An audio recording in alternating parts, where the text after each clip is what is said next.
नमस्कार दोस्तों।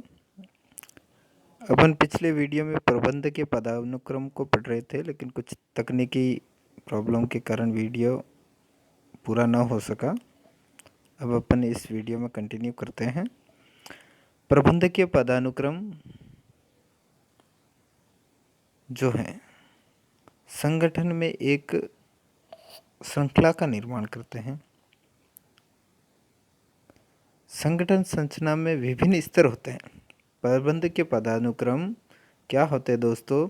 संगठन संरचना में विभिन्न स्तर होते हैं जो प्रबंधकों के बीच आदेश या संप्रेषण श्रृंखला का निर्माण करते हैं तथा उनके बीच लंबवत एवं सीधी रेखा संबंधों को बताते हैं। प्रबंध के पदानुक्रम कहलाते हैं। प्रबंध के पदानुक्रम को सामान्यतः 3 स्तरों में विभाजित किया जाता है। ध्यान रखने योग्य बातें हैं। मैनेजरियल हिरार्की जो है 3 स्तर की होते हैं, 3 स्टेप होते हैं। 3 स्टेप में जो है मैनेजर्स होते हैं।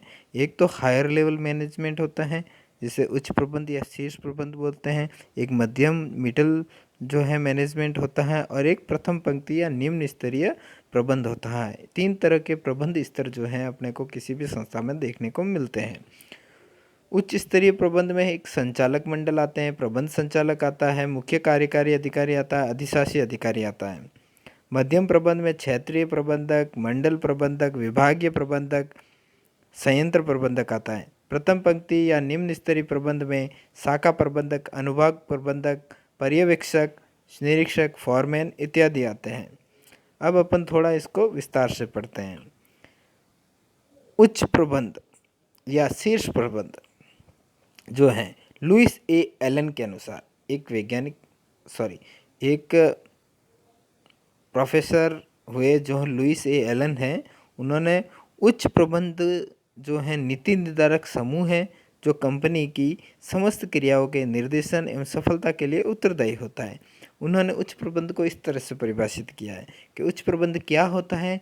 नीति निर्धारक समूह होता है। जो देखो, उच्च प्रबंध पर कोई एक अकेला व्यक्ति नहीं होता है। कई बार उच्च प्रबंध पर कोई एक अकेला व्यक्ति नहीं होता है। मैनेजमेंट जो होता है उच्च स्तर पर कई लोगों का समूह होता है।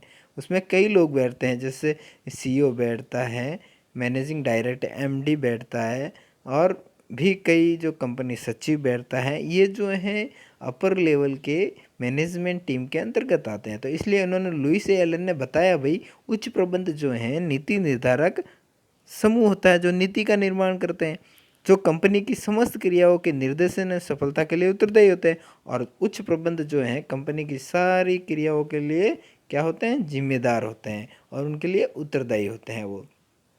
तो दोस्तों, ये चीज़ अपने को समझ में आई। शीर्ष प्रबंधक पर कोई एक अकेला व्यक्ति नहीं होता है। शीर्ष प्रबंध में एक समूह होता है प्रबंधकों का, इसमें बहुत सारे लोग होते हैं, बहुत सारे लोग मैनेजमेंट का काम देखते हैं। उच्च स्तरीय प्रबंध का मुख्य कार्य संस्था की नीतियों का निर्धारण करना है। देखो, उच्च स्तरीय प्रबंध का मुख्य कार्य क्या होता है भाई? संस्था की नीतियों का निर्धारण करना होता है। संस्था की नीतियाँ निर्धारित कहाँ की जाती है? उच्च प्रबंध पर। फिर उनको क्रियान्वयन करने के लिए आगे बढ़ेंगे, मध्यम लेवल का प्रबंध आएगा और निम्न स्तरीय प्रबंध भी आएगा। तो दोस्तों, अपने को ये याद रखना है कि संस्था की नीतियों का निर्धारण किस स्तर पर किया जाता है? उच्च स्तरीय प्रबंध पर किया जाता है। ये याद रखने योग्य बात है, ये क्वेश्चन बन सकता है आपका। तो अपन वापस पढ़ते हैं। उच्च स्तरीय प्रबंध का मुख्य कार्य संस्था की नीतियों का निर्धारण करना है ताकि संस्था का कुशल संचालन किया जा सकते हैं। लिविंगस्टन ने उच्च स्तरीय प्रबंध के 3 कार्य बताए हैं। लिविंगस्टन हुए जिन्होंने उच्च स्तरीय प्रबंध जो है उसके 3 कार्य बताए हैं। एक तो निर्णयात्मक कार्य होता है। निर्णयात्मक कार्य में विचारों का उद्गम करना, नियोजन करना, उद्देश्यों का निर्धारण करना, प्रक्रिया संरचना करना, समन्वय करना, अधिकारियों की नियुक्ति करना, नीति निर्धारण एवं विश्लेषण करना, क्रियान्वयन करना, अधिकारों का हस्तांतरण करना, वित्तीय साधन का चुनाव और उन्हें जुटाना, लाभ का वितरण करना इत्यादि। दूसरा है ओपिनियन जानना, मंशा जानना, ओपिनियन जानना। तीसरा, न्याय संबंधी कार्य भी होते हैं। उच्च स्तरीय प्रबंध नीतियों एवं उद्देश्यों की प्राप्ति की तुलना करना, लागत एवं वैकल्पिक आधार का मूल्यांकन करना आदि।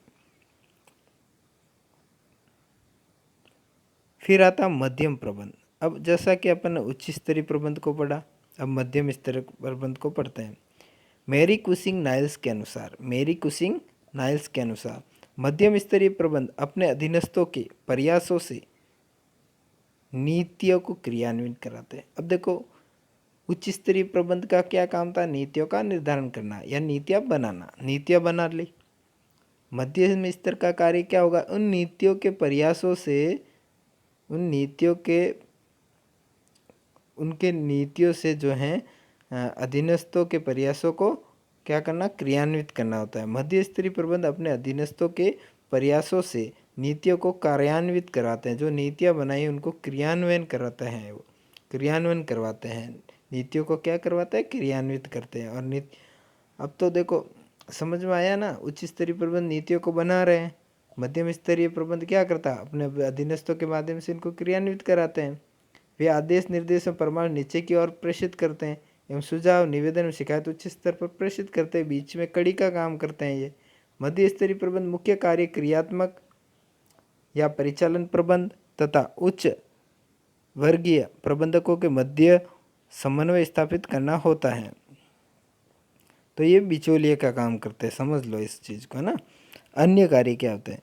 नीतियों की व्याख्या करना, समझना, समझाना। ये क्या करते हैं? नीतियों की व्याख्या करते हैं और अपने अधीनस्थों को समझाते हैं। कार्य संचालन हेतु विस्तृत निर्देश देना। अब नीतियाँ बना दी, कार्य कैसे करवाना है, अपने अधीनस्थों को पूरे दिशा निर्देश दिए जाते हैं। दैनिक कार्यों की प्रगति का मूल्यांकन करना, क्रियात्मक कार्यों के संबंध में निर्णय लेने में सहयोग करना, विभागीय कार्यों के समन्वय में सहयोग करना इत्यादि, ये सारी अन्य कार्य होते हैं। फिर होते हैं परिचालन कर्मचारियों को अभिप्रेरित करना।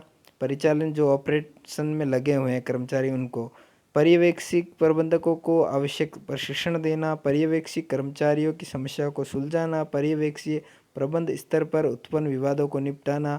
शोध अनुसंधान के लिए प्रयत्न करना आदि। फिर होता प्रथम पंक्ति या निम्न स्तरीय प्रबंध पर्यवेक्षक, पर्यवेक्षीय प्रबंध। R.C. डेविस के अनुसार पर्यवेक्षीय प्रबंध से आशय नेतृत्व करने वाले उन प्रबंधकों से हैं जिनका मुख्य कार्य संचालन कर्मचारियों का व्यक्तिगत निरीक्षण एवं निर्देशन करना। इनका कार्य दैनिक कार्य के निष्पादन से संबंधित एवं तकनीकी प्रकृति का होता है। इनका मुख्य कार्य योजना सार कार्य करना, कार्यों में समन्वय स्थापित करना, पर्यवेक्षकों तथा श्रमिकों की समस्याओं का निवारण करना आदि है। अन्य कार्य क्या है इनके? प्रथम पंक्ति पर्यवेक्षक के संचालकीय योजनाएं बनाना, कार्मिकों के कार्यों का निरीक्षण करना, उनकी त्रुटियों में सुधार करना, कार्मिकों के कार्यों की समीक्षा करना, कार्मिकों को कार्य विधियों का ज्ञान करवाना, कार्मिकों को कार्यभार सौंपना, विभिन्न संचालकीय कार्यों में समन्वय स्थापित करना, उच्च प्रबंधकों को सामाजिक प्रगति विवरण प्रस्तुत करना, अधिकारियों से संपर्क रखना एवं आवश्यक सूचना देना, दैनिक कार्य के प्रभाव पर नियंत्रण रखना, कार्मिकों के मामलों को उच्चाधिकार को खोज भेजना, कार्मिकों को अभिप्रेरित करना एवं उसमें अनुशासन बनाए रखना, कार्मिकों को आवश्यक प्रशिक्षण प्रदान करना, कार्मिकों को परामर्श मार्गदर्शन देना एवं उनकी कार्य समस्याओं को हल करना, कार्मिकों के कार्यों का मूल्यांकन करना। ये सभी कार्य किसके हैं? प्रथम पंक्ति पर्यवेक्षक है। अब अपन कुछ प्रश्नों को ले लेते हैं। प्रक्रिया कार्यों को व्यवस्थित रूप से करने का तरीका है। प्रक्रिया जो है कार्यों को व्यवस्थित रूप से करने का तरीका है। किसने कहा? यह कथन किसका है? स्टोनर का है। प्रबंध प्रक्रिया की विशेषताएं क्या है? प्रबंध कार्यों की निरंतर एवं गतिशील प्रक्रिया है, सही है। मानवीय प्रक्रिया है, सही है। प्रक्रिया सही है। ये तीनों ही सही है, इसलिए उपरोक्त सभी होगा इसका आंसर। हेनरी फेल द्वारा बताए गए प्रबंध के कार्यों की संख्या कितनी है? 5 है। अपन ने पढ़ा भाई, नियोजन, संगठन, निर्देशन, नियंत्रण और समन्वय, ये 5 कार्य किसके हैं? प्रबंध के कार्य। किसने बताया? हेनरी फेल ने। और जो प्रबंध का सार किसको बताया गया है? समन्वय को। समन्वय जो है प्रबंध का सार है। किसने कहा? कुंज और डोनेल ने बताया। इसको प्रबंध की आत्मा भी बताया, देखो, ठीक है ना। फिर संगठन को क्या बताया गया? मेरुदंड बताया गया। संगठन को क्या बताया गया? मेरुदंड बताया गया। ये चीज़ें अपने को याद रखने, इतना सारा पढ़ रहे लेकिन इसमें कुछ काम की चीज़ें होती हैं, उनको याद रखनी होती है अपने को। हाँ, आपको इनका रिवीजन भी मैं करवा दूंगा, मोस्ट इम्पोर्टेंट जो चीज़ें रहेगी, एक बार अपन क्या है पूरी बुक्स का पढ़ लेते हैं, उसके बाद में इसको अपन रिवीज करेंगे जो मोस्ट इम्पोर्टेंट चीज़ें होंगी इसमें से। राल्फ डेविस द्वारा उल्लेखित प्रबंध का कार्य नहीं है। राल्फ डेविस ने जो कार्य बताया उसमें प्रबंध का कार्य नहीं है। कौन सा नहीं है? निर्देशन नहीं थे। नियोजन, संगठन और नियंत्रण राल्फ डेविस द्वारा उल्लेखित प्रबंध का कार्य है। प्रबंध का प्रमुख कार्य नहीं है। प्रबंध का प्रमुख कार्य कौन सा नहीं है? देखो, संप्रेषण नहीं है, नियोजन है, संगठन है, समन्वय है, नियंत्रण है, निर्देशन है। संप्रेषण अपने को कहीं भी ये प्रमुख कार्य में नहीं, ये सहायक कार्य जरूर है। पीटर ड्रकर ने किस कार्य को प्रबंध को सबसे महत्वपूर्ण और प्रमुख कार्य बताया है? पीटर ड्रकर ने नव परिवर्तन को प्रबंध का सबसे महत्वपूर्ण कार्य बताया है। फिर है हेनरी मिट्सबर्ग ने प्रबंधकों की भूमिकाएं निर्धारित की थी। कितनी की थी? 10 तरह की। हेनरी मिट्सबर्ग को अपन इम्पोर्टेंट मानते हैं। देखो 1973 हेनरी मिट्सबर्ग ने प्रबंधक की भूमिकाएं दी, जिसको प्रबंधक की भूमिका पुंज भी बोलते हैं। ठीक है ना, ये अपने को याद रखना है सब। इन्होंने 10 तरह की दी, इनको 3 भागों में बांटा था इन्होंने। ठीक है ना, वो आपको याद करना है, रखना है। प्रबंधक की अंतर्वैयक्तिक भूमिका है। देखो, मुखिया की भूमिका, नायक की भूमिका, संपर्क अधिकारी की भूमिका, उपरोक्त सभी जो है अंतर्वैयक्तिक भूमिका में आता है। प्रबंधक की निर्णयात्मक भूमिका नहीं है। प्रबंधक की निर्णयात्मक भूमिका नहीं है। प्रसारक की भूमिका जो है निर्णयात्मक भूमिका नहीं होती। निर्णय की भूमिका साहसी की भूमिका होती है। उपद्रव निवारक या संकट मोचक की भूमिका होती है। वार्ताकार की भूमिका होती है। ये तीनों निर्णयात्मक भूमिका है, लेकिन प्रसारक की भूमिका जो है निर्णयात्मक भूमिका नहीं है। उच्च प्रबंध नीति निर्धारक समूह है। उच्च प्रबंध क्या है? नीति निर्धारक समूह है जो कंपनी की समस्त क्रियाओं के निर्देशन सफलता के लिए उत्तरदायी है। ये कथन किसका था? लुइस ए एलन का है। लुइस ए एलन क्या कहा उच्च प्रबंध के बारे में? नीति निर्धारक समूह है जो कंपनी की समस्त क्रियाओं के निर्देशन एवं सफलता के लिए उत्तरदायी है। तो ये अपना दूसरा चैप्टर था दोस्तों, प्रबंध प्रक्रिया या कार्य, प्रबंध की भूमिका एवं स्तर। दोस्तों, आशा करता हूँ कि आपको ये वीडियो बहुत अच्छे लग रहे होंगे और समझ में भी आ रहा होगा। अतः आप इस चैनल को ज़रूर सब्सक्राइब करें, बेल आइकन को दबाएं, जिससे आपको नए वीडियो का नोटिफिकेशन मिल सके। लाइक करें, शेयर करें। Thank you.